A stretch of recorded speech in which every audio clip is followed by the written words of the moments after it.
ఆసరా పథకం డ్వాక్రా, అది మన డీజన్ ఆత్మని చెప్పాలి, ఫోన్ చెప్పాలి అందరూ.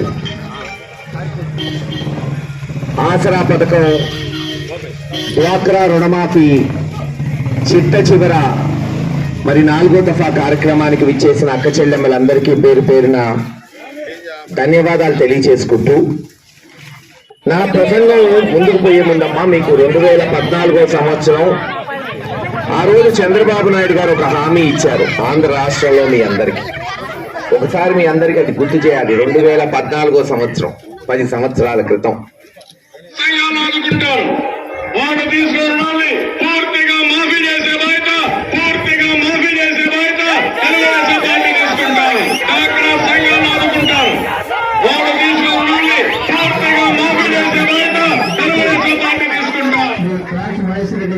రెండు 2014వ సంవత్సరం ఎన్నికల సమయంలో పూర్తిగా డ్వాక్రా సంఘాలు రుణమాఫీ చేస్తాను, ఆదుకుంటాను అని చెప్పారు.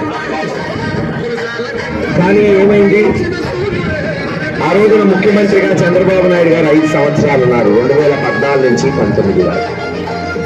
సరే, కొద్దిసేపు ఆంధ్ర రాష్ట్రం, ఆ రోజు ఆంధ్ర రాష్ట్రంలో 11,000 కోట్లు డ్వాక్రా రుణాలు ఉన్నాయి అక్క చెల్లెమ్మలు మీ అందరి మీద.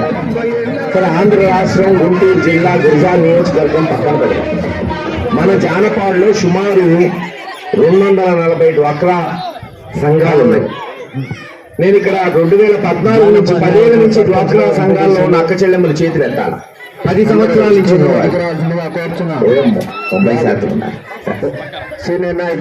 ఎందుకు అడుగుతున్నానంటే ఆ రోజు 2014వ సంవత్సరంలో అక్షరాల జానపాడు గ్రామంలో మీ అందరి మీద ఉన్న అప్పు ఎంత అంటే 1,65,00,000. 1,65,00,000 2014వ సంవత్సరం చంద్రబాబు నాయుడు గారు మీకు మాట ఇచ్చి ముఖ్యమంత్రి అయ్యేటప్పటికి మీకు అప్పు ఉంది.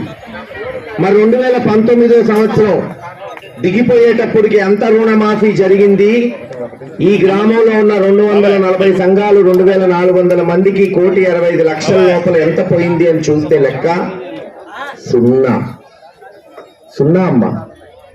ఒక్క రూపాయి కూడా రుణమాఫీ జరగల. ఇది కాదా మోసం? ఇది కాదా అబద్ధం? ఆలోచించండి.